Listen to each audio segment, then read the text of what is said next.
My love of politics began in the third grade. I'm not going to tell you my whole life story, but in third grade, I had probably one of the best teachers I ever had. His name was Mr. Lazareski. I went to Mabel Barron Elementary. Go Pioneers. And Mr. Lazareski in third grade, he had us make our own city. So we made a fictional city, and we had to think about kind of all the things that have to happen in a city. And so we were like, how does the water work? And who collects the garbage? And, all these kind of things. So in third grade, I got elected as the mayor of our fictional third grade city. And so my dad thought it would be a great idea. We lived at this time in a town called Stockton, California, Northern California. So my dad thought it would be a good idea, since I am the mayor of this fictional third grade city, that we would go to a Stockton City Council meeting and see the real mayor of Stockton. So my dad and I, one evening, we go and we sat through a little 2-hour, I don't know if you've ever seen some local government in action, right? Not super, exciting for a third grader. And so after the meeting, I think my dad actually called ahead of time and arranged this, because the mayor came up to me and shook my hand. 6 weeks later, he was indicted for embezzling city funds.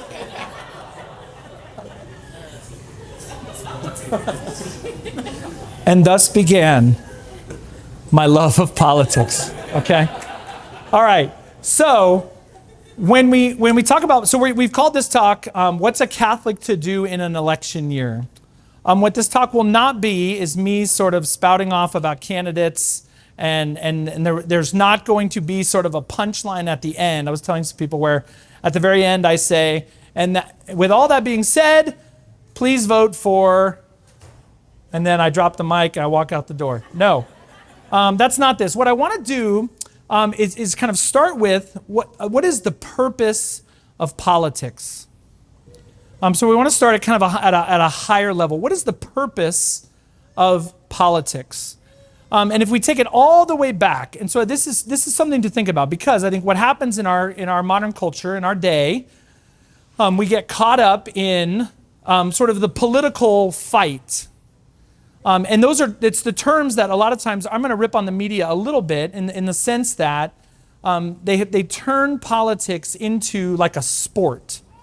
And so you hear phrases like, we've all heard it, like, well, who won? Who won the debate?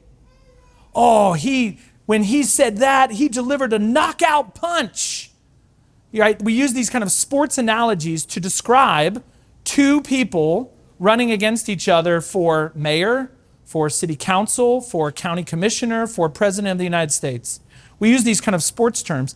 And I think it's not very healthy. It's not good for us to sort of see politics as a sport. Because ultimately, what is politics for? Ultimately, the goal of politics ought to be, put quite simply, our happiness. Our happiness. Now, not happiness in the fleeting sense of my material good, or I'm sort of sort of happy in this moment because my team won and your team lost. Not happiness in that sense, but rather happiness in the sense of virtue. Happiness in the sense of what is the best way of living for us as a people. So we use the phrase within the church, within the Catholic Church, we often use the phrase the common good.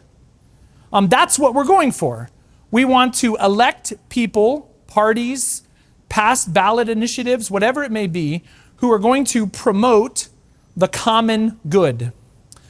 What often, though, happens, if we're honest with ourselves, is when we go to vote or when we support a political party, oftentimes we're looking at it solely from how I'm doing.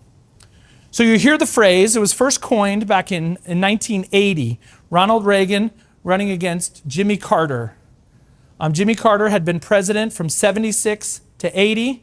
He was the governor of Georgia, became president, just turned 100 years old yesterday, the first president ever to live to be 100. Pretty amazing stuff.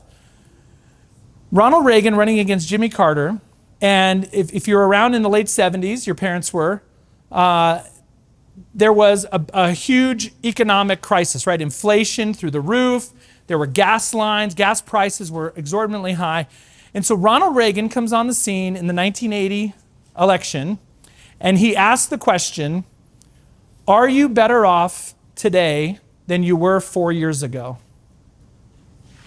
And the answer was a resounding, for most people, economically speaking, no. I'm not better off than I was 4 years ago. And Reagan won in a landslide. That same question has now come up in this election, right? Inflation up, gas prices up, economically, right? Grocery prices up, restaurant prices up. I don't drink a lot of beer, but I think beer prices are up, right? I don't know. And so the question is being asked again, are you better off than you were 4 years ago? Now, it's a fine question. It's a fair debate to be had in the public square.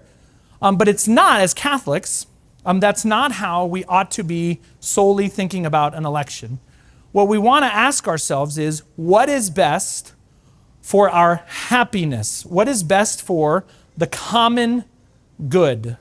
And so you might actually vote for someone who might actually go against your own pocketbook or your own self-interest if it's better for kind of the collective whole. So that's kind of just point number one. What is politics for? Ultimately, it's for our happiness, not a fleeting material happiness, but rather the common good.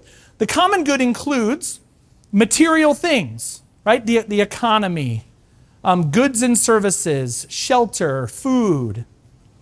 But it also includes, but is rarely talked about in politics, eternal things. Things like justice and beauty and goodness and truth. Those are eternal things. But we don't talk like that in our kind of current political atmosphere. How we usually talk in our current political atmosphere, our politics, largely in the United States, has become about freedom. And we talk about, so they talk about, for example, like reproductive rights in the sense of kind of free to choose. We oftentimes never finish the sentence, right? Free to choose. Choose what? Choose, so you want to, like, if you're in front of a politician and they say things like that, you make, like, what's the rest of the sentence? We talk about freedom as like our highest value. I want the freedom to do what I want to do when I want to do it. But I think you have found, probably in your own life, having the freedom to do whatever you want, whenever you want to do it, is a ticket to sadness. Okay? Many of you remember this thing called college. Okay? And what happened in college, for many of you, is you had, for the first time, freedom. No parents, maybe a little money in your pocket, maybe a credit card or something, maybe, I don't know. But nobody watching, nobody expecting you home at a certain time. Lots of access to the opposite sex and to alcohol and to other such things, right? And ultimately, what happens to a lot of people in college is they misuse that freedom that they have been given. And so freedom is not always a good thing. We talk in kind of the sense of like of individual freedoms. And I want to talk about kind of the idea that Pope Benedict put forward. If you remember back in, you were alive in 2005? I guess you were. Yeah, okay, all right. I had to do a little math. Okay, 2005, John Paul II, St. John Paul II dies. The day before the election of the new pope, all the cardinals gather and they give these speeches. Pope Benedict, he was not Pope Benedict then, Cardinal Ratzinger then. Cardinal Ratzinger gets up and he gives this talk about the dictatorship of relativism. The idea that if we keep going down this road, 2005 this was, if we keep going down this road of anyone just gets to do whatever they want, and if everyone just simply gets to define their own truth, eventually what we're going to end up with is a dictatorship of relativism, in that everyone has their own idea of what's true, and eventually those who kind of proclaim a particular truth, which we do as Catholics, those people are going to be shut out and persecuted because you're proclaiming the truth as you understand it, and everyone else has their own. You're going to eventually get kind of pushed off to the side, or you're going to get persecuted. The dictatorship of relativism. What's happened in our politics is our politics have largely become around just this idea of freedom, that I should get to do whatever I want when I want to do it. But that is not necessarily good for us collectively. We've lost a sense of community. The great Mother Teresa, Saint Mother Teresa, she had a line where she says, we will have no peace. We will have no peace until we remember that we belong to each other. We will have no peace until we remember that we belong to each other. In the United States of America these days, I think if you did a survey of kind of your generation, many people would say, I don't believe that. I'm my own person. You are your own person. You do you, as we hear often said, right? And I'll do me, and everybody go in their separate ways. And so we've lost this sense, largely as a country, of kind of a collective whole. Were you guys around 9/11, 2001? You were alive? Some of you? Okay, all right, but you don't remember it. You do? Oh, okay. I'm 48, I don't know. I'm old. The weeks after 9/11, so terrorists attack the United States, the Twin Towers in New York fall, Pentagon, plane crashes in Shanksville, Pennsylvania. There was, if you remember those days, there was a collective sense of who we are. For me, I'm a baseball fan, the most poignant moment of that whole sort of time was President George W. Bush during the World Series throwing out the first pitch at Yankee Stadium. Watch the YouTube. It would blow you away. George Bush, who used to own the Texas Rangers, he played a little baseball. His dad played at Yale. George W. Bush goes out onto the mound and throws a perfect strike down the middle to kick off the World Series that year. The sense of patriotism, the chants of USA, we have not seen anything like it since. Seriously, go watch the YouTube video. It's pretty incredible. We've lost that collective sense, but we've been losing it for a while. In the year 2000, a very interesting book came out by a sociologist named Robert Putnam. And the book was called Bowling Alone. Bowling. Bowling Alone. And the subtitle was Bowling Alone, The Collapse and Revival of American Community. And here's what Putnam argued. Here's what he saw. He saw a stat that said more people than ever in the United States were bowling. And you might say, wow, great for bowling. All right, outstanding. Hey, my parents own a bowling alley. This is great for our economy. But the other argument, or the other kind of observation that Putnam made was that most of those people were bowling by themselves. Bowling, up. Bowling alone, way up. What he also noticed is a large decline in Americans joining things. Joining things like the Elks Club and the Lions Club And those civic organizations, especially if you're from a small town, right? Small town in Oklahoma, right? Those places, they were the ones who put on the Friday night barbecue after the football game. They were the ones who sponsored your Little League t-shirts, right? All these kind of civic organizations within the church, right? Belonging down. Knights of Columbus, any kind of church ministry, lots of them were down. People were not joining things anymore.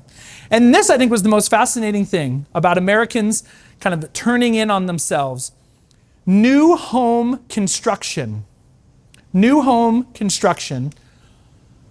largely on a very small percentage of homes built in kind of that era in the 90s and in the 2000s, very few homes had a front porch. Think about the house that you grew up in. Think about new houses. How many of them have that huge, awesome, sort of 1950s front porch with the rocking chairs on it, right? With big steps down and a lawn in front, right? Those were those houses that said to the neighbors, please come to my house. Children, come play in my yard. Grandmas, come up here and sit in our rocking chairs and sip lemonade, right? It was kind of this outward move to the neighborhood. Nowadays, think about people's front yards versus their backyards. We've turned in on ourselves, right? My parents, you look at our house, we have all the cool stuff is in the back, all of it. The grill, right? The swing for the grandkids. All of that is in the back. Because now, when it's in the back, I get to control who's in and who's out. It's not just anybody from the neighborhood. I get to keep bad people out and the good people in. All of that goes into this book, Bowling Alone, The Rise and Fall of American Community. All right? So we have all these things kind of going on, and we mash all that up with our politics. What we begin to see in our politics is we see the rise of personalities, right? And this is not a knock on anybody's politics, right? But look at the last several presidential candidates, okay? President Barack Obama, right, was a big personality. Hillary Clinton, big personality. Donald Trump, big personality, right? What we're seeing now is kind of there's almost this sort of entertainment of our politics. And all that meshes together. We're becoming more individualistic. We're becoming more, less community oriented. We're becoming more sort of entertainment dominated. And you put all that together, and we have kind of the political situation that we're in. Mother Teresa, we will have no peace until we remember that we belong to each other. Politics ultimately is for our happiness, and we're heading towards a really difficult time because we have made it very individualistic. I like a guy, he's an author named Chris Arnade. And Chris Arnade was a Wall Street kind of top-notch dude. He made millions of dollars on Wall Street. And then he used to take these like hour-long breaks from Wall Street, and he would walk New York. And he would always kind of walk in the same direction. And then he realized, why don't I walk in this direction? So he starts walking in that direction. And what he runs into are neighborhoods in New York that he's never seen. He's never been to. Difficult places, tough places, prostitution, drug dealing, right? Lots of crime, not where he grew up. Well, so he starts to write about these experiences of walking in these neighborhoods. So now Chris Arnade has given up his Wall Street career. He's an author. He's got a little blog going. And now he literally flies to a city somewhere in the world, and he walks the city for 10 days, and then he writes about it. He made this really interesting observation specifically about America. For the last 5 years, he's just been traveling the world. Lima, Peru, Seoul, Korea, Moscow, Russia. And he just goes and he spends 10 days there and he walks and walks and walks. Nairobi, Kenya, right? Johannesburg, South Africa. He walks and walks and walks. And he comes back to the United States and he said this. He said that in the United States, we have become very, very individualistic, right? So all these observations that Robert Putnam had made 25 years ago. And what he said was, not only are we becoming individualistic, but in order to be who we are supposed to be, supposedly, we not only need to be individuals, but we actually need to reject the major societal norms that we have come from. And so what you see is people, in order to be individualistic, they are putting aside their family. They're putting aside the church that they grew up in. They're putting aside all these kind of civic organizations. Anything that would say, I belong to something bigger than myself. The culture today is saying, get rid of all of that so that you can be, this is the way Arnade says it, that you can be a community of one. Now, when I think about that, it's the saddest thing in the world. All right, I'm a priest, I get to hang out with people all day. All day. Sometimes I'm tired of people. Right? All day. And it's great, and I love it. You're here tonight, right? Maybe for different reasons, but you're here tonight. Just maybe you've been sitting at a computer all day and you just want to be around some common-minded people, right? Okay, great. Right? We belong to each other, but the culture is saying, be individualistic. You don't need your family. You don't need your religion. You don't need any of this other stuff. Just be yourself. And what those people are going to find is a very sad life because we belong to each other. Okay, a little history.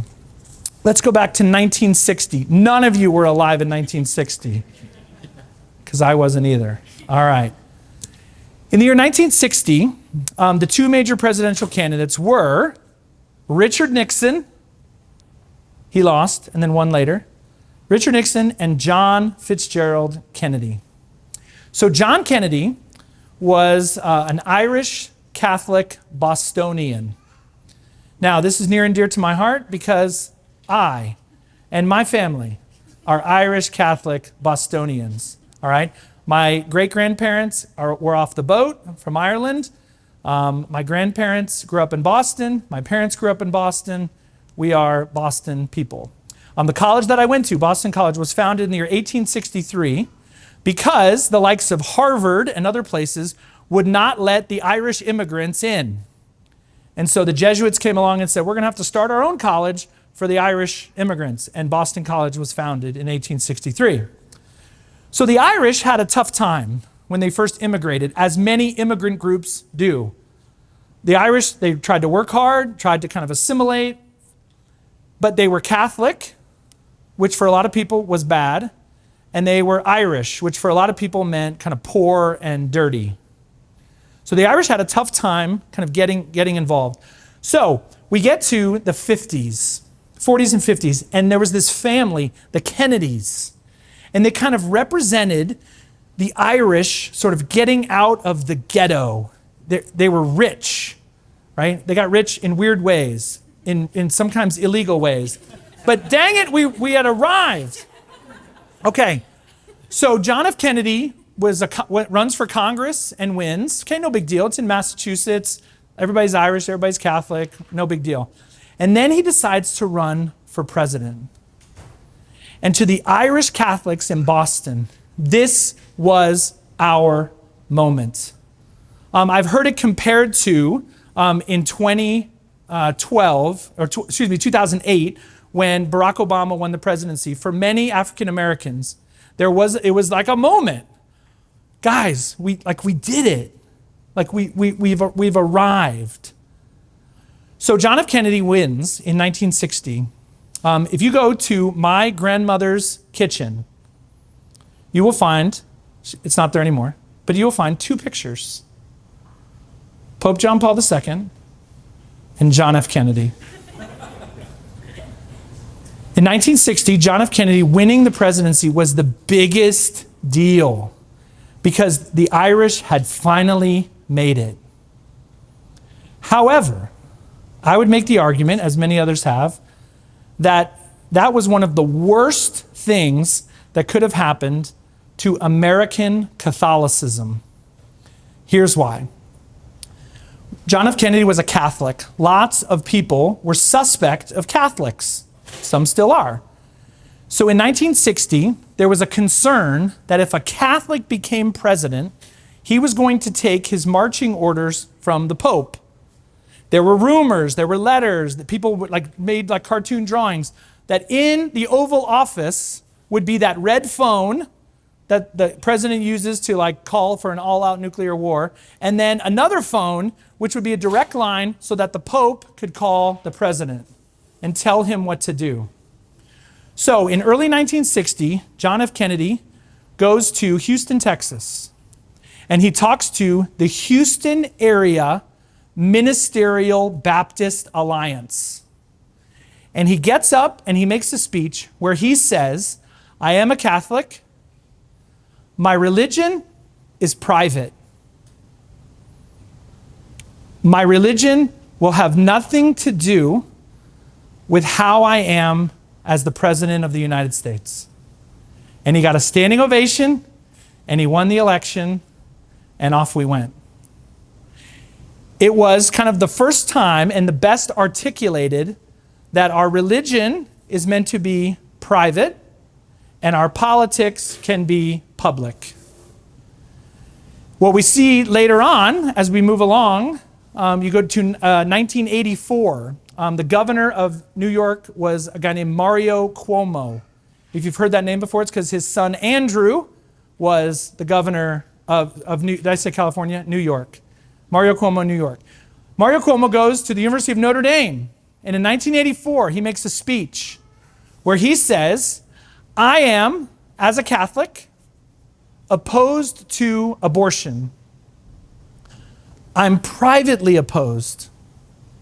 And I will not allow my private beliefs to have anything to do with my public role as governor of New York. I'm privately opposed. The dividing line continues to grow. And on we go, and on we go. There came this moment where in order to be a Catholic in America, you needed to put your faith aside. And so there became this debate, and this is something to ask yourself. For those of you who are from the United States and who would call yourself American, not all of us necessarily would, you might be from somewhere else. Would you call yourself a Catholic American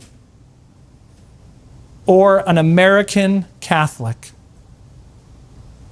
Are you a Catholic American or an American Catholic? And wherever you're from, are you a Catholic, whatever country, or whatever country Catholic? It's an important distinction of which comes first. I was talking to somebody last Friday. I went out to Clear Creek Monastery. I don't know if you've been out there. It's a beautiful place out in, cheers for the monks. It's out kind of near Tahlequah, in a little town called Hobart. And I was out there and I was there for Bishop Slattery's funeral. There was part of the funeral was out at Clear Creek. And I was talking to this guy and I had never met him before. And I hadn't been to Clear Creek a whole bunch, or I hadn't been there kind of recently because I've been in Stillwater. And this guy says, I had heard that they're trying to build this monastery to last 1,000 years. And this guy says, yeah, he's not a monk, but he said we. Yep, we're going to outlast the United States. I was really struck by that. And I kind of think he's right. If that monastery is going to be there for 1,000 years, is the United States still around? I think in the way we're going, we're splitting apart. We've forgotten that we belong to each other. We've let kind of our individual freedom become the most important thing rather than the common good. We've become very individualistic. I want what I want when I want it. And that also has etched its way and seeped its way into our politics. So my goal of tonight is to try to get us to, in our little world here in little old Tulsa, Oklahoma, our nation's 43rd largest city, all right, is to try to turn the tide. It doesn't have to be this way. It does not have to be this way. We can be people who are first and foremost concerned with the common good, with what's best for us collectively, not just for me. And so, to get very practical, I brought tonight a sample ballot. So I live at 820 South Boulder, otherwise known as Holy Family Cathedral, the mother church of the Diocese of Tulsa. And when I go to vote on November, whatever that is, first Tuesday of November, I'm going to get two ballots. One is really short. I'm going to vote for the mayor of Tulsa. And there's two names. Now, on here also is going to be the city councilor. This is just a sample ballot I printed out. It's generic. This is not a real ballot. Okay. I'm not ballot stuffing. Okay. On here also is going to be my opportunity to vote for city councilor, all right, for my district. All right, so that's one ballot. The other ballot, and I'll leave these up here if you want to come look at them. The other ballot is huge. It's two-sided. And there's a ton of names on here. May I read it to you? Here we go. So you can do, if you can be totally lazy and just vote straight party, which means you could be in and out of there in like less than 20 seconds. So you could just vote Libertarian, Republican, or Democratic. You could just fill that part out and turn it in and get your sticker and you're out, all right? Here are the options, okay? For the presidential election, you can vote for president and vice president, Chase Oliver and Mike Termott. You should know who those people are. They're the Libertarian candidates here in the state of Oklahoma, okay? For president and vice president, Donald J. Trump and J.D. Vance. For president and vice president, Kamala D. Harris, Tim Walz. For president and vice president, Robert F. Kennedy, Jr., and Nicole Shanahan. And I will give someone $50 cash if you can name the other name on this ballot. Jill Stein is not correct. $50 cash from the collection at Holy Family. No, I'm just kidding. For president and vice president, Chris Garrity and Cody Ballard. Independent candidates. Okay, those are your options for president. That's it. In the state of Oklahoma, I don't know where some of you came from other places, where you could write someone in. Oklahoma does not have that option. So those are your options. You can vote for one of those four people, or you can leave it blank. All right? There's others. For corporation commissioner, Chad Williams, J. Brian Bigman, and Harold D. Spradling. Corporation commissioner. Does anyone know what the corporation commissioner does? That'll be tomorrow night's talk. All right. I'm just kidding. There's not. Don't come back. For United States Representative District 1, Kevin Hearn, Dennis Baker, Mark David Garcia Sanders. So that's the U.S. House of Representatives. They're elected every 2 years. For county clerk, Michael Brandon Willis and Don Nuam. County clerk. For county commissioner, district number 2, Lonnie Sims and Sarah Elizabeth Gray. Okay.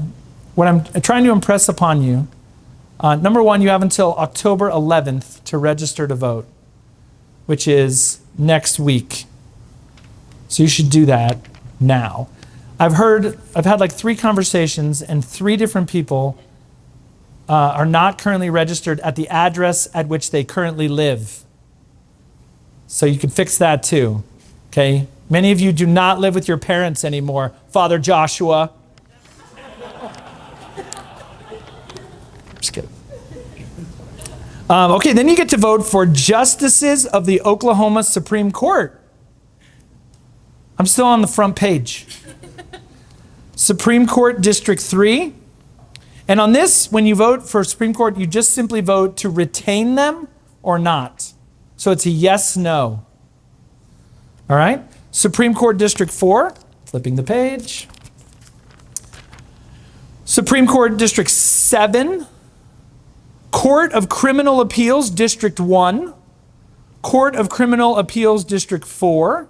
Court of Criminal Appeals District 5. Court of Civil Appeals District 2. Court of Civil Appeals District 4. Court of Civil Appeals District 5. Court of Civil Appeals District 5, 5 Office 1 and Office 2. Court of Civil Appeals District 6, Office 1 and Office 2. Okay. The other point I'm trying to get across is that you have some researching to do. Okay? You should set aside some time. You should get a sample ballot. You can take a picture of this if you want. And you should look these people up and make an informed decision.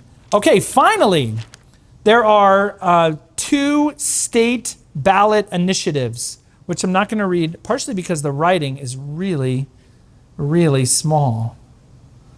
Okay, but anyway, there's 2 state questions that you can also vote on. Okay, so number 1, you have to register to vote. You should, right? We have a civil obligation to be involved. Number 2, you should vote at the correct address. You should be an informed voter. If all you do is watch CNN or Fox News or MSNBC, you will be kind of informed on the presidential election. Those national stations are not talking one bit about Tulsa County Commissioner. All right? They're just simply not. Local news stations are not talking about Tulsa County Commissioner ever so slightly. Right? In our house, we have 7 priests that live there. It's super fun. We call it the Fratican. I'm just kidding. Somebody told me that the other day, and I think it's so funny. Okay. We were watching, Monday night, some of us watched the Tulsa mayoral debate. So there's 2 candidates, and they were both up there talking to each other. And then Tuesday night, we watched the vice presidential debate, J.D. Vance and Governor Tim Walz. To watch those things, Greg, go through them, watch them, become more informed. So that on election day or sometime before, you can vote early. I like to vote early. I go down to the Tulsa County Election Board, stand in line for a little bit, and you can vote on like Wednesday, Thursday, or Friday before the election. Some of you can vote. You can vote by mail. You can get an absentee ballot, all kinds of different ways to do it. But I would encourage you to do it. Last year, or the last mayoral election in Tulsa, 26% of people voted. That's it. 26%. So we want to raise that. We want to be in that group that has voted. All right. The other thing I want to encourage, and this is a longer term deal, is my hope is somebody in here has perhaps some aspirations to run for office, to throw your hat in the ring, because what we need, if we're going to make our politics into something to make us happy, to bring about moral good, to bring about civility, right? What we need is we need good people who are willing to jump in and to run. It's kind of ugly. It's kind of nasty. It can be kind of expensive, right? You have to hit up all your friends for money in order to do it.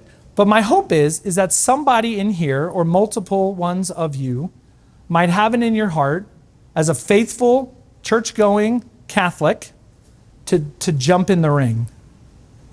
And not to bring out a theocracy that Pope Francis becomes the mayor of Tulsa, right? We don't believe that, and we don't want that. He hardly speaks English, okay? It would be super tough, right? He can speak like 14 other languages, but English is not his strong suit. We're not looking for a theocracy, but what we are looking for is good, wonderful, virtuous lay people to jump in the ring, to certainly to vote and to get involved, but to perhaps to run for office. That is what we need. Okay, one final point that I want to make, and it goes back to a little place I went last November. I was up visiting a friend of mine in Michigan. And my friend, his name is Tim Green, he is a professor at a little school called Hillsdale College. Hillsdale College has kind of become a little famous lately because it's sort of known to be like a very kind of politically conservative college. It has become kind of a place where a lot of families will send their kids. The percentage, I don't know, I think it's like the percentage of like homeschooled families at Hillsdale, homeschooled kids at Hillsdale is like 40 to 50%, okay? And that's not a knock on anything. It's a place where they have statues on campus of Thomas Jefferson, all right, Frederick Douglass, yeah, Ronald Reagan, what? Margaret Thatcher, who was the Prime Minister of Great Britain kind of during the Reagan administration. It's a very interesting place. And my friend teaches there, he teaches English. And we walked around campus and I heard a phrase that I want to just share with you as we close, and we'll take a few questions, have a little discussion.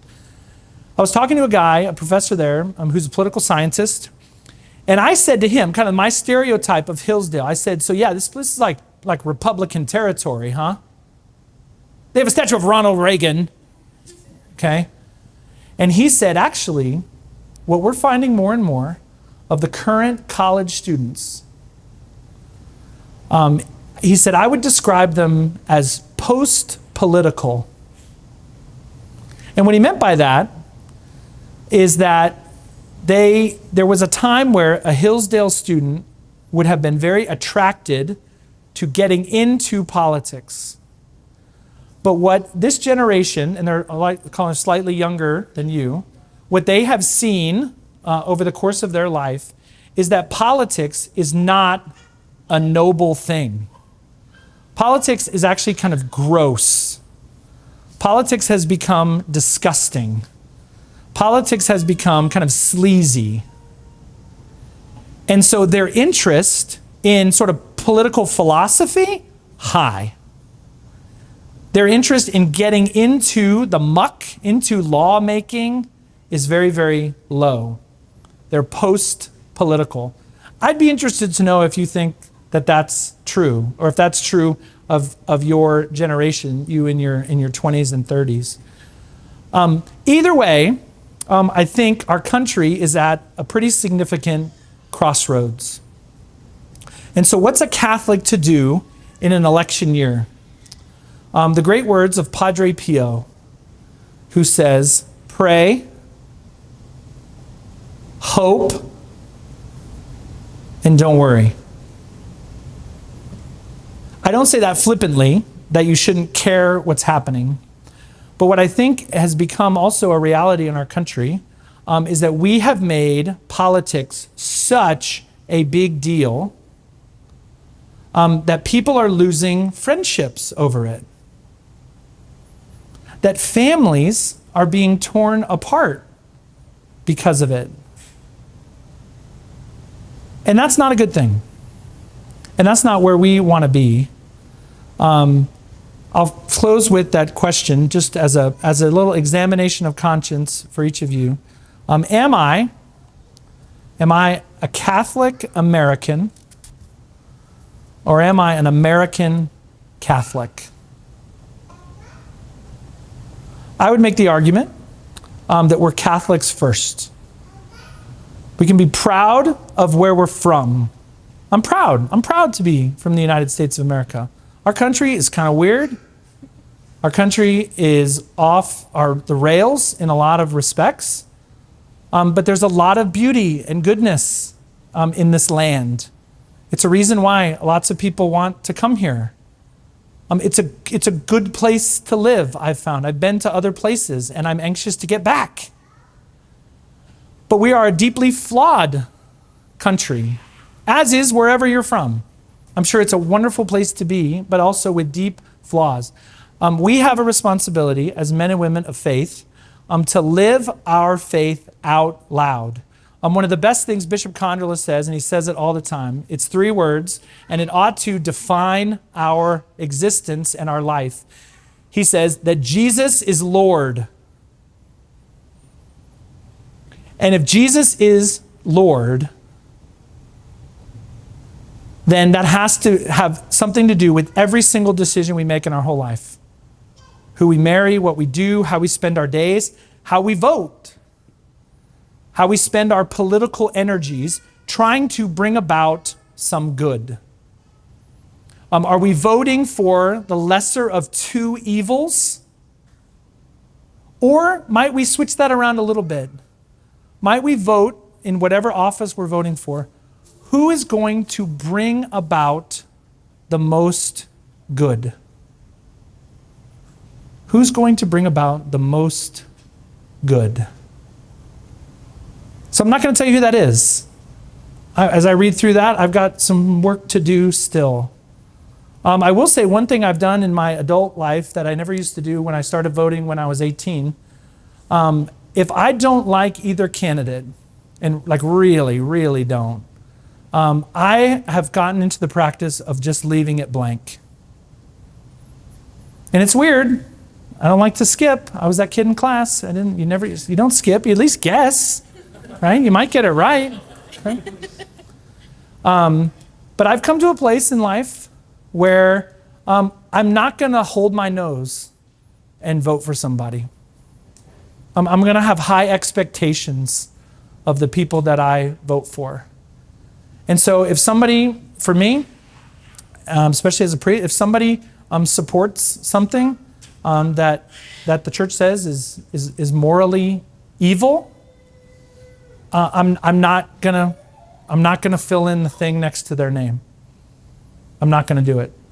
Now I might leave my whole ballot blank. I don't know. I got to do a little research, right? But I'm just not gonna do it. Now that doesn't mean that you have to do that. You can go in there and vote for the lesser of 2 evils. I would suggest that we hold a higher standard and that we vote for who is going to bring about the greatest good, because ultimately that's what politics is for, to bring about the common good, to bring about our own happiness. Let's open it up and maybe take a few questions, comments, disagreements. Feel free to jump in, and I'll just have you just say it, and then I'll repeat it into the microphone. Yes? Sure. One question that comes up a lot is who is part of the common good, because especially with regards to foreign policy and immigration, there are real tensions between the fact that we have a government for the United States that's supposed to be overlooking, the good of particular people, and then the fact that there are people who are outside of that who are nevertheless affected by the decisions we make. So I was just curious if you could give your thoughts a little bit on what it means to be seeking the common good in the context of a nation state. Beautiful. So the question was, what do we, when we say the common good, who's in that? Is it, and I'm just to paraphrase here, is it the citizens of that particular country, that nation state, as he put it? What about people who are here illegally, who are here visiting, who are here, right? So I would say this, constitutionally, legally, the laws of the United States apply to anybody within the borders. The Constitution, though, protects citizens. As Catholics, though, and this is actually very apropos, I think, of Bishop Slattery's recent death, I think as Catholics, we have to think about, I would say the dignity of the human person would rank higher than somebody's citizenship or not. Now that's as when you get into the nitty gritty of it, it can get messy. But so, for example, on immigration policy, I think especially, we've gotten to a place where, we've gotten to a place where the border is broken. It's pretty open. But I would say both. I said this in a homily a couple weeks ago. Both parties have totally stunk it up on immigration.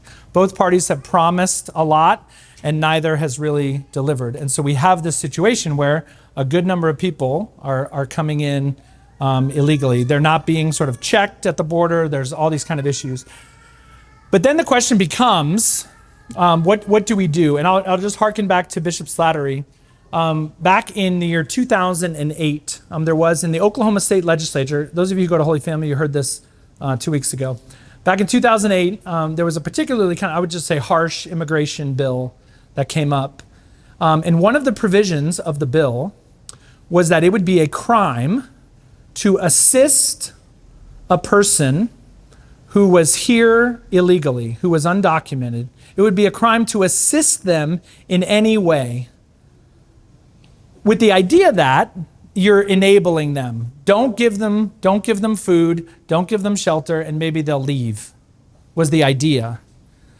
Well, when this came up and the debate was kind of raging all over the state, our bishop at the time, Bishop Edward Slattery, just died 2 weeks ago, Bishop Slattery came out strong. Now, I don't know if you know, politically, Oklahoma is the reddest red state. We have 77 counties. All 77 counties in the presidential election have voted red, Republican, for the last 5 presidential elections. All 77 counties for 20 years.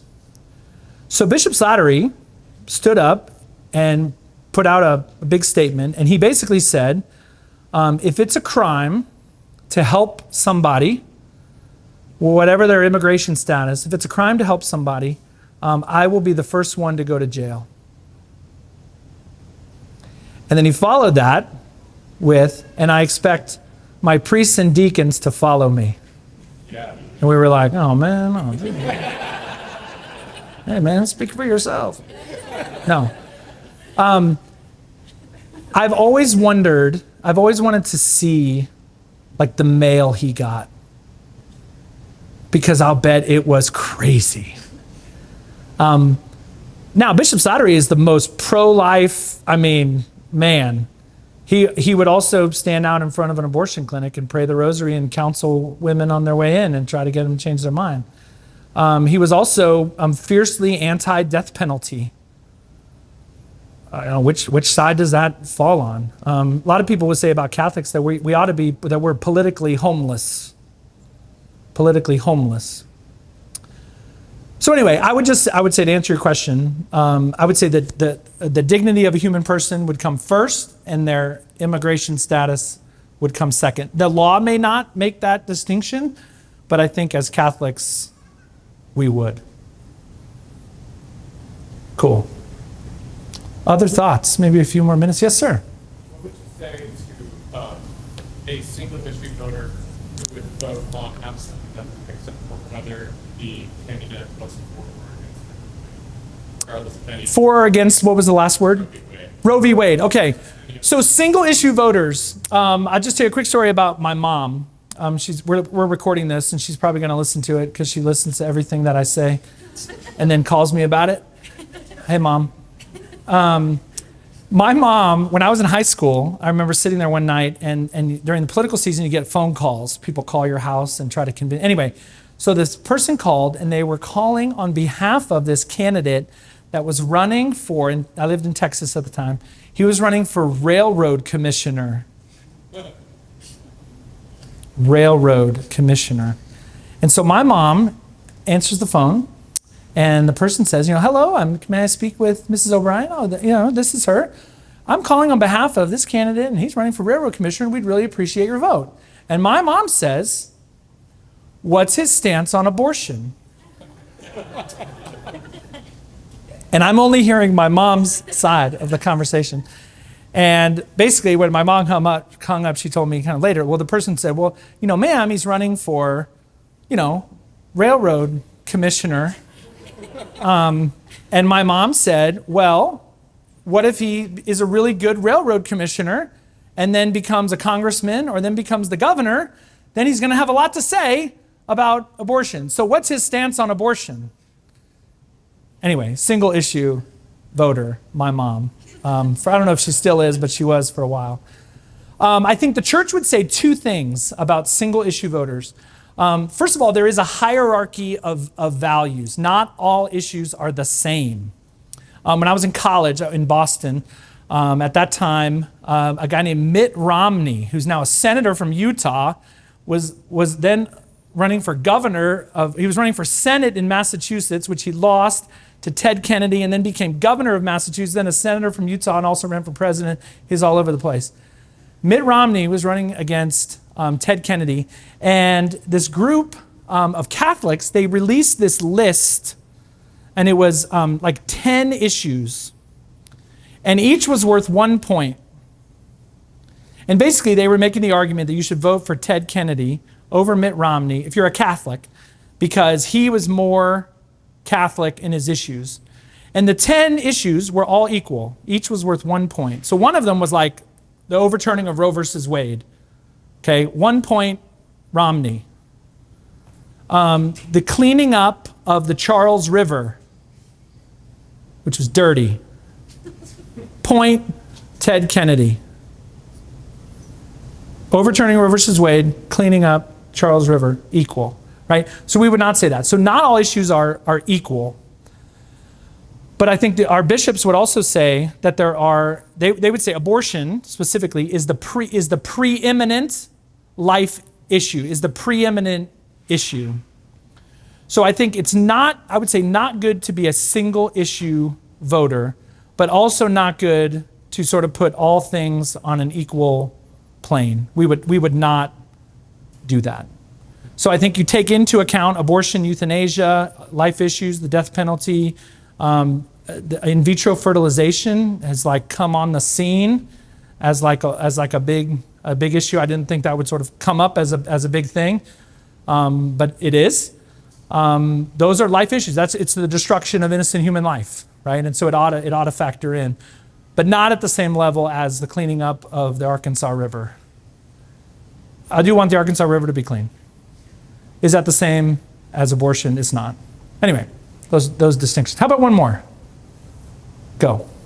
Okay, so one thing I've noticed is, generally speaking, our culture is very polarized on different, ideas, and their idea of what the truth obviously is.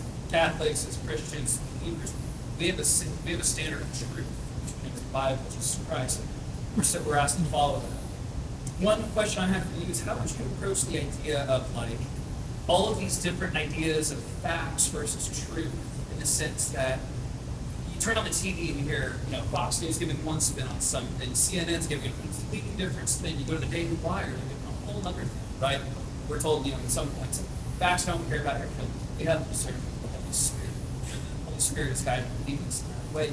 How would you recommend us to navigate this climate where everything seems that, everything is true, but yet nothing is true all at the same time? Yeah, so in a culture where, just summarizing, in a culture where there's lots of different versions of what is true, and depending on which news you watch, again, that's another kind of symbol, if you will, of kind of our individualization. Is you can now pick kind of what kind of news you want to consume. Twitter is super helpful for that. Television is super helpful for that these days. And so kind of which version, am I right? Which version do we believe? And this is where I think what we have in common, we've lost, and that is the natural law. There was a time when and America has never been perfect. So when people say things like, "Gosh, it was so great back in the '50s," back in the '50s, right, everything was so good and perfect, and I would say, really? Do you have any African American friends? Ask them about the '50s, right? Not good, right? And go back even further, and it's even worse. And so we don't have a lot in common, but what we do have is, we ought to have, I should say, is the natural law. And I'll say this. I saw this thing the other day, and it was talking about Dr. Martin Luther King, Reverend Martin Luther King. Right? He was a Christian minister, and he wrote a famous thing. You should read it. It's kind of easy to read. It's short. Called "The Letter from a Birmingham Jail." And in the letter from a Birmingham jail, he wrote it literally in a Birmingham jail. He quoted two Catholic saints. He quoted St. Augustine, where he said that an unjust law is no law at all. And then I don't know the other reference, but the other saint he quoted was St. Thomas Aquinas. Martin Luther King was making the argument for equal rights of African Americans in the United States and others on the basis of the natural law. We've totally lost that. And I think as Catholics, we kind of gave that up. And I think it's time to take it back. That's what we ought to have in common. What does every human being have in common? We have these kind of basic natural laws that we would say that God has given us. You don't have to say that God has given them to you, but you've got them. But we are so separated and so independent that we've lost even that sense of kind of common debate around anything. And I think that's why we're where we are. Okay, let's shut it down. Because you guys want to talk, maybe? Yeah? Kelly wants to say something. And then I'll just kind of stick around. I got 7 a.m. Mass tomorrow at Holy Family Cathedral. Everyone's welcome. And that's my next time commitment. So I'll just hang out here. Kelly Steichen. Yeah, give me a round of applause for